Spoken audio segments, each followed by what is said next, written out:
Hi friends, welcome back to my YouTube channel Hubligowdra ಕುಟುಂಬ.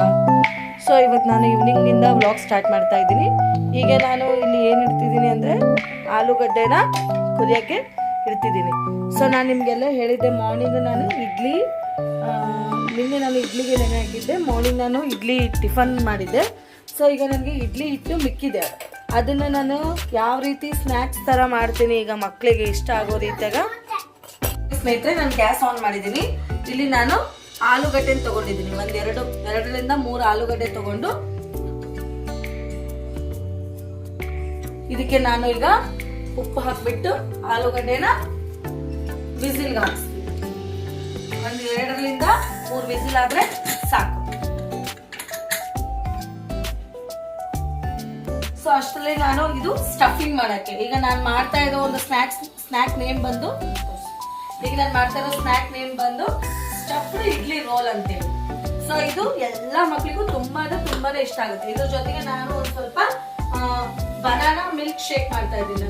ಒಂದು ಮಗುಗೆ ನಾವು ವಾರದಲ್ಲಿ 2ರಿಂದ 3 ಸತಿ ಕೊಡೋದ್ರಿಂದ ಸ್ವಲ್ಪ ತೆಳ್ಳಗಿರ್ತಾರಲ್ಲ ಅಂತ ಮಕ್ಕಳು ಸ್ವಲ್ಪ ಚೆನ್ನಾಗಿ ದಪ್ಪ ಆಗ್ತಾರೆ. ಸೊ ಹಂಗಾಗಿ ನಾನು ಬನಾನಾ ಮಿಲ್ಕ್ ಶೇಕ್ ಎವ್ರಿ ವೀಕಲ್ಲಿ 2 to 3 ಟೈಮ್ಸ್ ನಾನು ಕೊಡ್ತೀನಿ. ಸೊ ಈಗ ಬನಾನಾ ಮಿಲ್ಕ್ ಶೇಕಿಗೆ ಮಾಡೋ ಐಟಮ್ಸ್ ಏನಂತ ನಾನು ನಿಮ್ಗೆ ಇವಾಗ ತೋರಿಸ್ಕೊಡ್ತಿದ್ದೀನಿ ಫ್ರೆಂಡ್ಸ್. ನೋಡ್ರಿ, ನಾ ಇಲ್ಲಿ ಬನಾನಾ ಮಿಲ್ಕ್ ಶೇಕ್ ಮಾಡೋದಕ್ಕೆ ಇಲ್ಲಿ ಎರಡು ಹಣ್ಣಾಗಿರೋ ಬನಾನಾ ತಗೊಂಡಿದ್ದೀನಿ. ಇಲ್ಲಿ ಸ್ವಲ್ಪ ವಾಲ್ನಟ್, ಮತ್ತೆ ಕ್ಯಾಶ್ಯೂ, ಮತ್ತೆ ಆಲ್ಮಂಡ್, ಮತ್ತೆ ಇಲ್ಲಿ ನಾನು ಖರ್ಜೂರ ಡೇಟ್ ತಗೊಂಡಿದ್ದೀನಿ. ಅಂಡ್ ಅಗೇನು ಇದು ನಾನು ಜೇನುತುಪ್ಪ ಯೂಸ್ ಮಾಡ್ತಾ ಇದ್ದೀನಿ ಇಲ್ಲಿ. ಸೊ ಇಲ್ಲಿ ಎಲ್ಲ ಡ್ರೈ ನಟ್ಸ್ನ ಯೂಸ್ ಮಾಡ್ತಾ ಇದ್ದೀನಿ. ಸೊ ಇದೆಲ್ಲದನ್ನು ಕೊಡೋದ್ರಿಂದ ಮಕ್ಕಳಿಗೆ ಹೆಲ್ತ್ಗೆ ತುಂಬಾ ಬೆನಿಫಿಟ್. ನೋಡಿದ್ರಲ್ಲ, ಇದು ವಾಲ್ನಟ್. ಸೊ ಇದು ಮಕ್ಕಳಿಗೆ ಎಷ್ಟು ನಾವು ಕೊಡ್ತೀವಲ್ವಾ ಅಷ್ಟು ಅವ್ರ ಮೈಂಡ್ ಶಾರ್ಪ್ ಆಗುತ್ತೆ. ಸೊ ನೋಡಿ, ಈಗ ಪ್ರೆಗ್ನೆಂಟ್ ಲೇಡೀಸ್ ಎಲ್ಲ ಜಾಸ್ತಿ ಇದನ್ನ ತಿನ್ಬೇಕು. ಇದನ್ನ ಎಷ್ಟು ತಿಂತಾರಲ್ವಾ ಹುಟ್ಟೋ ಮಕ್ಕಳು ಅಷ್ಟೇ ಶಾರ್ಪ್ ಆಗಿ ಹುಟ್ತಾರೆ ಅಂತ ಡಾಕ್ಟರ್ ಹೇಳ್ತಾರೆ. ಸೊ ಇದು ನೋಡೋಕ್ ಶೇಪು ಬ್ರೇನ್ ತರನೇ ಇದೆ. ಸೊ ಹಂಗಾಗಿ ಇದು ವಾಲ್ನಟ್ ತಿನ್ನೋದ್ರಿಂದ ಪ್ರೆಗ್ನೆಂಟ್ ಲೇಡೀಸ್ಗೆ ಹೆಚ್ಚಾಗಿ ಉಪಯೋಗಿಸೋದ್ರಿಂದ ಅವ್ರಿಗೆ ಹುಟ್ಟೋ ಮಕ್ಕಳು ತುಂಬಾ ಶಾರ್ಪ್ ಆಗಿ ಹುಡ್ತಾರೆ ಅಂತ ಡಾಕ್ಟರ್ ಹೇಳ್ತಾರೆ. ಸೊ ಇದು ಆದಷ್ಟು ಯಾರ್ಯಾರು ಪ್ರೆಗ್ನೆಂಟ್ ಲೇಡೀಸ್ ಇದಾರಲ್ಲ ಅವರೆಲ್ಲರೂ ಇದನ್ನ ತಮ್ಮ ಒಂದು ಡಯಟ್ ಅಲ್ಲಿ ಇದನ್ನ ಆ್ಯಡ್ ಮಾಡ್ಕೊಳ್ಳಿ. ಇದು ತುಂಬಾನೇ ಒಳ್ಳೇದು ವಾಲ್ನಟ್. ಅಂಡ್ ಅಗೇನ್ ಕ್ಯಾಶ್ಯೂ ತಗೊಂಡಿದ್ದೀನಿ ಸ್ವಲ್ಪ, ಇದು ಆಲ್ಮಂಡು, ಡೇಟ್ಸ್. ಸೊ ಇಲ್ಲಿ ನಾನು ಶುಗರ್ನ ಆ್ಯಡ್ ಮಾಡ್ತಾ ಇಲ್ಲ. ಮಕ್ಕಳಿಗೆ ಆದಷ್ಟು ನಾವು ಶುಗರ್ನ ಕೊಡಬಾರ್ದು. ಸೊ ಹಂಗಾಗಿ ನಾನು ಸ್ವೀಟ್ನೆಸ್ಗೋಸ್ಕರ ಸ್ವಲ್ಪ ಇಲ್ಲಿ ಹನಿ ತಗೊಂಡಿದ್ದೀನಿ. ಯೂಶಲಿ ಇದು ಡೇಟ್ ಕೂಡ ಸ್ವೀಟ್ ಇರುತ್ತಲ್ಲ, ಹಂಗಾಗಿ ಶುಗರ್ ಅವಶ್ಯಕತೆ ಇಲ್ಲ. ಇಲ್ಲಿ ಡೇಟು ಸ್ವೀಟ್ ಇರುತ್ತೆ, ಮತ್ತೆ ಡೇಟ್ಸು ಸ್ವೀಟ್ ಇರುತ್ತೆ, ಇಲ್ಲಿ ಹನಿನೂ ಸ್ವೀಟ್ ಇರುತ್ತೆ. ಇದು ಬನಾನಾ ಕೂಡ ನಾನು ಹಣ್ಣಾಗಿರೋ ಬನಾನಾ ತಗೊಂಡಿದ್ದೀನಿ, ಇದನ್ನು ಸ್ವೀಟ್ ಇರುತ್ತೆ. ಸೊ ಇದನ್ನೆಲ್ಲದನ್ನು ನಾನು ಒಟ್ಟಾಗಿ ಫಸ್ಟ್ ನಾನು ಏನು ಮಾಡ್ತೀನಿ, ಇದು ಆಲ್ಮಂಡು ಮತ್ತೆ ಕ್ಯಾಶ್ಯೂ ಮತ್ತೆ ವಾಲ್ನಟ್ನ ಫಸ್ಟು ಡ್ರೈ ಪೌಡರ್ ಮಾಡ್ಕೋತೀನಿ. ಸೊ ಡ್ರೈ ಪೌಡರ್ ಮಾಡ್ಕೊಂಡು ಎಲ್ಲವೂ ಒಂದೇಟ್ಗೆ ಹಾಕ್ಬಿಟ್ರೆ ಏನಾಗುತ್ತೆ, ಒಂದೊಂದು ಚೆನ್ನಾಗಿ ಗ್ರೈಂಡ್ ಆಗಿ ಮಿಕ್ಸ್ ಆಗಲ್ಲ. ಸೊ ಇದು ಫಸ್ಟ್ ಇವೆಲ್ಲ ಡ್ರೈ ಇರೋದ್ರಿಂದ ಫಸ್ಟ್ ಇವು 3ನ ನಾನು ಮಿಕ್ಸಿ ಮಾಡ್ಕೋತೀನಿ. ಮಿಕ್ಸಿ ಮಾಡ್ಕೊಂಡು ಡ್ರೈ ಪೌಡರ್ ಮಾಡಿದ್ಮೇಲೆ ನಾನು ಬನಾನಾ ಮತ್ತೆ ಡೇಟ್ಸು ಇದನ್ನ ಹಾಕಿ ಸ್ವಲ್ಪ ಚಿಲ್ಡ್ ಇರೋಂಥ ಮಿಲ್ಕ್ನ ಹಾಕಿ ನಾನು ಗ್ರೈಂಡ್ ಮಾಡ್ತೀನಿ. ಅವಾಗ ನಮಗೆ ಬನಾನಾ ಮಿಲ್ಕ್ ಶೇಕ್ ರೆಡಿ ಆಗುತ್ತೆ. ನೋಡಿ ಸ್ನೇಹಿತರೆ, ಇದನ್ನ ನಾನು ಬನಾನಾ ಮಿಲ್ಕ್ ಶೇಕ್ನ ಆಮೇಲೆ ಮಾಡ್ತೀನಿ. ಫಸ್ಟ್ ಈಗ ನಾನು ಏನು ಮಾಡ್ತೀನಿ ಅಂದರೆ ಸ್ಟಫ್ಡ್ ಇಡ್ಲಿ ರೋಲಿಗೆ ಬೇಕಾಗಿರೋ ಸ್ಟಫ್ನ ಯಾವ ರೀತಿ ಪ್ರಿಪೇರ್ ಮಾಡಬೇಕು ಅಂತೇಳಿ ನಾನು ನಿಮಗೀಗ ತೋರಿಸ್ತೀನಿ. ಫಸ್ಟ್ ಪ್ಯಾನ್ ಆನ್ ಮಾಡ್ತಾ ಇದ್ದೀನಿ. ಅಷ್ಟರಲ್ಲಿ ಇದು ಆಲೂಗಡ್ಡೆನ ನಾನು ಏನು ಮಾಡಿದ್ದೀನಿ, ವಿಸಿಲ್ ಹಾಕಿಟ್ಟಿದ್ದೀನಿ. ಈ ಆಲೂಗಡ್ಡೆನ ನಾವು ಚೆನ್ನಾಗಿ ಸಿಪ್ಪೆ ತೆಗೆದ್ಬಿಟ್ಟು ಸ್ಮ್ಯಾಶ್ ಮಾಡಿ ಲಾಸ್ಟ್ಗೆ ಟೆಂಡಲ್ಲಿ ಇದಕ್ಕೆ ನಾವು ಸೇರಿಸ್ಬೇಕು. ಫಸ್ಟ್ ಈ ಸ್ಟಫಿಗೆ ನಾನು ಏನೇನು ಬೇಕು ಅಂತ ಇಂಗ್ರೀಡಿಯೆಂಟ್ಸ್ ಹೇಳ್ತೀನಿ. ಆಯಿಲ್ ತಗೊಂಡಿದ್ದೀನಿ, ಈರುಳ್ಳಿ, ಆನಿಯನ್, ಕರಿಬೇವು, ಹಸಿಮೆಣಸು, ಕೊತ್ತಂಬರಿ ಸೊಪ್ಪು, ಇದು ಜೀರಿಗೆ ಪುಡಿ, ಧನಿಯಾ ಪುಡಿ, ಗರಂ ಮಸಾಲ, ಅಚ್ಕಾರದ ಪುಡಿ, ಮತ್ತು ಶುಂಠಿ ಬೆಳ್ಳುಳ್ಳಿ ಪೇಸ್ಟ್. ಸೊ ಈಗ ನಾನು ನಿಮಗೆ ತೋರಿಸ್ಕೊಡ್ತೀನಿ ಯಾವ ರೀತಿ ನಾನು ಸ್ಟಫಿಗೆ ಒಂದು ಒಗ್ಗರಣೆನ ರೆಡಿ ಮಾಡ್ಕೊತೀನಿ ಅಂತ. ಸೊ ಇಲ್ಲಿ ನಾನೀಗ ಆಯಿಲ್ ಹಾಕ್ತಾ ಇದ್ದೀನಿ. ನೋಡಿ, ಸ್ವಲ್ಪ ನಾನು ಆಲೂಗಡ್ಡೆ ಕ್ವಾಂಟಿಟಿ ಜಾಸ್ತಿ ತೊಗೊಳೋದ್ರಿಂದ ಸ್ವಲ್ಪ ಆಯಿಲ್ ಅದು ಚೆನ್ನಾಗಿ ಆಯಿಲ್ ಕಾದ್ಮೇಲೆ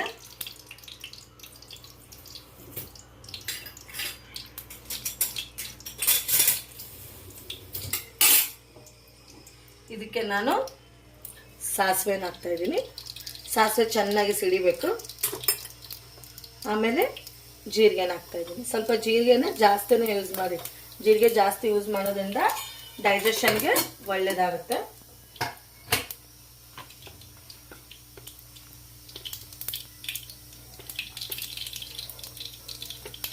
ಸೊ ಈಗ ಸಾಸಿವೆ ಜೀರಿಗೆ ಚಟಪಟ ಸಿಡಿದ ಮೇಲೆ ನಾನೀಗ ಕೊತ್ತಂಬರಿ ಕರಿಬೇವು ಹಾಕ್ತಾ ಇದ್ದೀನಿ. ಕರಿಬೇವು ಚೆನ್ನಾಗಿ ಆಯಿಲಲ್ಲಿ ರೆಡ್ ಆಗಬೇಕು. ಸೊ ಈಗ ನಾನು ಇದಕ್ಕೆ ಹಸಿಮೆಣಸಿನಕಾಯಿ,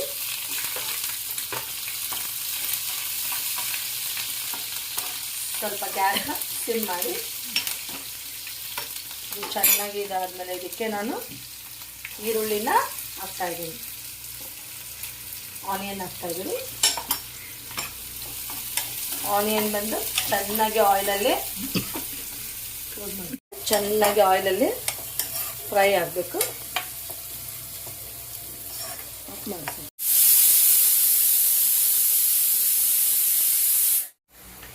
ಇಲ್ಲಿ ಈಗ ಆಲೂಗಡ್ಡೆ ಬೆಂದಿದೆ, 3 ವಿಸಿಲ್ ಆಗಿದೆ. ಸೊ ಆಫ್ ಮಾಡಿದ್ದೀನಿ. ಈಗ ಇದು ಫ್ರೈ ಆಗಿದೆ ಚೆನ್ನಾಗಿ ಆಯಿಲಲ್ಲಿ. ಸೊ ಈಗ ನಾನು ಇದಕ್ಕೆ ಅಲ್ಲ ಬೆಳ್ಳುಳ್ಳಿ ಪೇಸ್ಟ್ ಹಾಕ್ತಾ ಇದ್ದೀನಿ. ಸ್ವಲ್ಪ ಫ್ರೈ ಆದಮೇಲೆ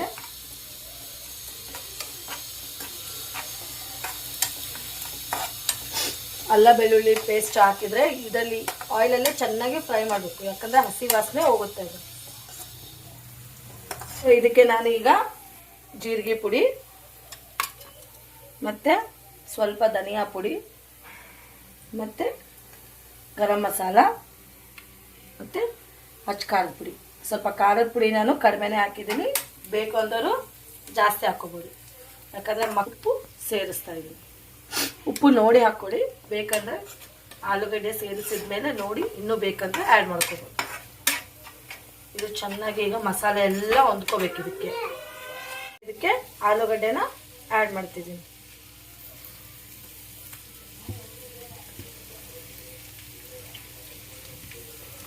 ಸ್ವಲ್ಪ ಪುಡಿನ ಸಣ್ಣಗೆ ಇಟ್ಕೋಬೇಕು. ಇದನ್ನು ಚೆನ್ನಾಗಿ ಈ ಥರ ಕಲಿಸ್ಬೇಕು. ಚೆನ್ನಾಗಿ ಈ ಥರ ಈ ಸ್ಪೂನಿಂದನೇ ಈ ಥರ ಮಾಡ್ಕೊಳ್ಳಿ ಮೆತ್ತಗೆ.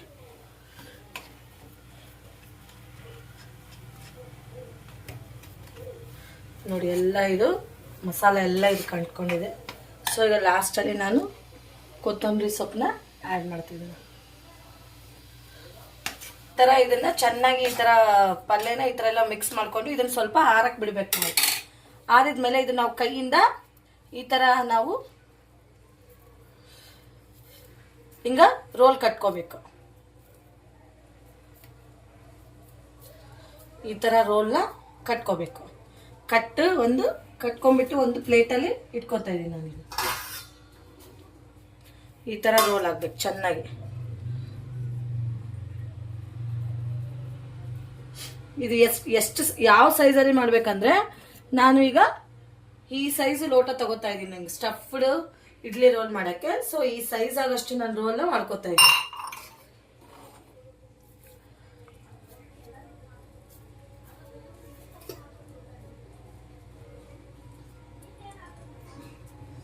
ಸೊ ಇಷ್ಟು ರೋಲ್ ಈಗ ನಾನು 4 ರೋಲ್ ಮಾಡ್ಕೋತಾ ಇದ್ದೀನಿ. 4 ರೋಲ್ ಮಾಡಿದ್ದೀನಿ. ಇದನ್ನು ನನ್ನ ಒಂದು ಲೋಟಕ್ಕೆ ಸೈಜ್ ಆಗಷ್ಟು 4 ರೋಲ್ ಮಾಡಿದ್ದೀನಿ. ಈಗ ನಾನು ಈ ಒಂದು ಪಾತ್ರೆಯಲ್ಲಿ ನೀರು ಹಾಕ್ಬಿಟ್ಟು ಇಡ್ಲಿಗೆ ಯಾವ ರೀತಿ ನಾವು ಸ್ಟೀಮ್ ಮಾಡ್ತೀವಲ್ವಾ ಅದೇ ರೀತಿ ನಾನು ಇಲ್ಲಿ ನೀರು ಕಾಯಕ್ಕೆ ಇಟ್ಟಿದ್ದೀನಿ. ಒಂದು ಪಾತ್ರೆ ತಗೊಳ್ಳಿ, ಅದು ಸರಿ ಒಂದು ಅಂತ ಒಂದು ಪಾತ್ರೆ ತಗೋಬೇಕು. ಈಗ ನಾನು ಇಲ್ಲಿ 4 ಲೋಟಗಳನ್ನು ತಗೊಂಡಿದ್ದೀನಿ.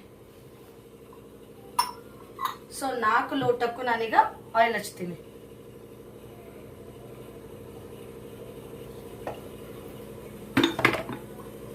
ಚೆನ್ನಾಗಿ ಇದನ್ನು ಆಯಿಲ್ ಎಲ್ಲದು ಇದಕ್ಕೆ ಚೆನ್ನಾಗಿ ಈ ಥರ ಸವರಬೇಕು.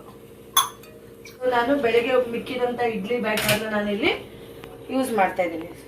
ಸೊ ಯಾವ ರೀತಿ ಅಂದರೆ ಈಗ ನಾನು ಈ ಒಂದು ಕಪ್ಪಿಗೆ ಎಣ್ಣೆ ಎಲ್ಲ ಸವರಿ, ಸೊ ಇವಾಗ ನಾನು ಇದನ್ನು ಇದರಲ್ಲಿ ಇಡ್ತಾ ಇದ್ದೀನಿ. ಈ ಥರ ಇಟ್ಟು ನಾನೇನು ಮಾಡಬೇಕು, ಈ ಒಂದು ಇಡ್ಲಿ ಬ್ಯಾಟರ್ನ ಸುತ್ತಲೂ ಹಾಕಬೇಕು. ಇದನ್ನು ಕರೆಕ್ಟ್ ಮಿಡಲಲ್ಲಿ ನಾವು ಅದು ಒಂದು ಸ್ಟಫಿಂಗ್ನ ಇಟ್ಟು ಇಡ್ಲಿ ಬ್ಯಾಟರ್ನ ಈ ಥರ ನಾವು ಹಾಕಬೇಕು. ಈಗ ನಾನು ಇದೆಲ್ಲ 4 ಲೋಟಗಳಿಗೂ ಇಡ್ಲಿ ಮಿಡಲಲ್ಲಿ ಸ್ಟಫ್ ಹಾಕಿ ಇದು ಈ ಥರ ಇಡ್ಲಿ ಬ್ಯಾಟರ್ನ ಹಾಕಿದ್ದೀನಿ. ಇದು ಚೆನ್ನಾಗಿ ಈ ಥರ ಶೇಕ್ ಮಾಡ್ಬೇಕು, ಕೆಳಗಡೆ ಎಲ್ಲ ಉಳ್ಕೊಳ್ಳುತ್ತೆ. ಸೊ ಈಗ ಆಲ್ರೆಡಿ ನೀರು ಉಗ್ತಾ ಇದೆ. ಸೊ ಈಗ ನಾನು ಒಂದೊಂದು ಗ್ಲಾಸ್ನು ಇಲ್ಲಿ ಇಡ್ತೀನಿ.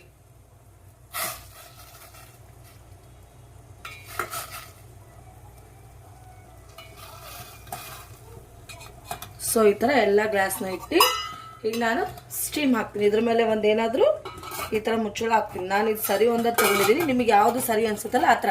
ಸೇಮ್ ಇಡ್ಲಿ ಯಾವ ಥರ ನಾವು ಸ್ಟೀಮ್ ಮಾಡ್ತೀವಲ್ಲ ಅದೇ ಥರನೇ ಇಡ್ಲಿಗೆ ಇಡೋದು. ನಾನೀಗ ಬನಾನಾ ಮಿಲ್ಕ್ ಶೇಕ್ನ ರೆಡಿ ಮಾಡ್ತಿದ್ದೀನಿ. ಫಸ್ಟು ನಾನು ಏನು ಮಾಡ್ತೀನಿ, ಈಗ ಗೋಡಂಬಿ ಮತ್ತು ಸ್ವಲ್ಪ ನೀವು ಇದನ್ನ ಡ್ರೈ ರೋಸ್ಟ್ ಮಾಡ್ಕೋಬೇಕು ಪ್ಯಾನಲ್ಲಿ ಬೇಕು ಅಂದರೆ. ಸೊ ಎಲ್ಲದನ್ನು ನಾನು ಫಸ್ಟ್ ಇದನ್ನ ಮಿಕ್ಸಿ ಮಾಡ್ತೀನಿ. ಈಗ ನಾನು ಖರ್ಜೂರ ಆ್ಯಡ್ ಮಾಡ್ತೀನಿ.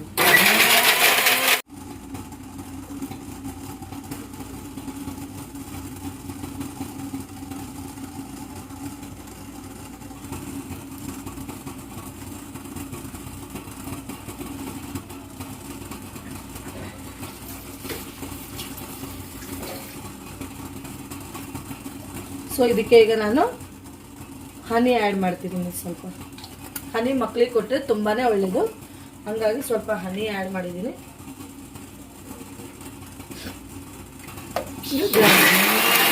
ಎಷ್ಟು ಚೆನ್ನಾಗಿ ಪೇಸ್ಟ್ ಆಗಿದೆ ಬನಾನಾ ಹಾಕಿದ್ಮೇಲೆ. ಈಗ ನಾನು ಇದನ್ನು ಚಿಲ್ಡ್ ಮಿಲ್ಕ್ ಹಾಕ್ತಾ ಇದ್ದೀನಿ. ಇದಕ್ಕೆ ಸ್ವಲ್ಪ ಈ ಥರ ನಮ್ಮದು ಒಂದು ಬನಾನಾ ಮಿಲ್ಕ್ ಶೇಕ್ ರೆಡಿಯಾಗಿದೆ. ಸೊ ಇದನ್ನು ಮಕ್ಕಳಿಗೆ ಕೊಡೋದ್ರಿಂದ ತೆಳ್ಳಗಿರೋ ಮಕ್ಕಳು ಚೆನ್ನಾಗಿ ಹೆಲ್ತಿಯಾಗಿ ದಪ್ಪ ಆಗ್ತಾರೆ. ಸೊ ಇದನ್ನು ವಾರದಲ್ಲಿ 3 ಸತಿ ಆದರೂ ನೀವು ನಿಮ್ಮ ಮಕ್ಕಳಿಗೆ ಕೊಡ್ರಿ. ಯಾಕಂದರೆ ಇದರಲ್ಲಿ ಎಲ್ಲ ನಾವು ಡ್ರೈ ಫ್ರೂಟ್ಸು ಎಲ್ಲ ಪ್ರತಿಯೊಂದು ಆ್ಯಡ್ ಮಾಡಿವಲ್ಲ, ಮಕ್ಕಳ ಆರೋಗ್ಯಕ್ಕೆ ತುಂಬ. ಫ್ರೆಂಡ್ಸ್, ಇದು ಈ ಥರ ಕುದ್ದ ಮೇಲೆ ನಾವು ಅದು ಒಂದು ಲೋಟನ ನೀಟಾಗಿ ಒಂದು ಚಾಕುವಿನಿಂದ ಈ ಥರ ಇದನ್ನ ಮಾಡಿ ಬಿಡಿಸ್ಕೊಂಡು ಅದನ್ನು ನಾನು ಕಟ್ ಮಾಡಿದ್ದೀನಿ ಈ ಥರ. ಸೊ ನನ್ನ ಸ್ನೇಹಿತರೆ, ನನ್ನ ಮಗ ಈಗ ಬನಾನಾ ಮಿಲ್ಕ್ ಶೇಕ್ನ ಕುಡಿತಾ ಇದ್ದಾನೆ. ಹೆಂಗಿದೆ ಆದಿತ್ಯ ಮಿಲ್ಕ್ ಶೇಕ್?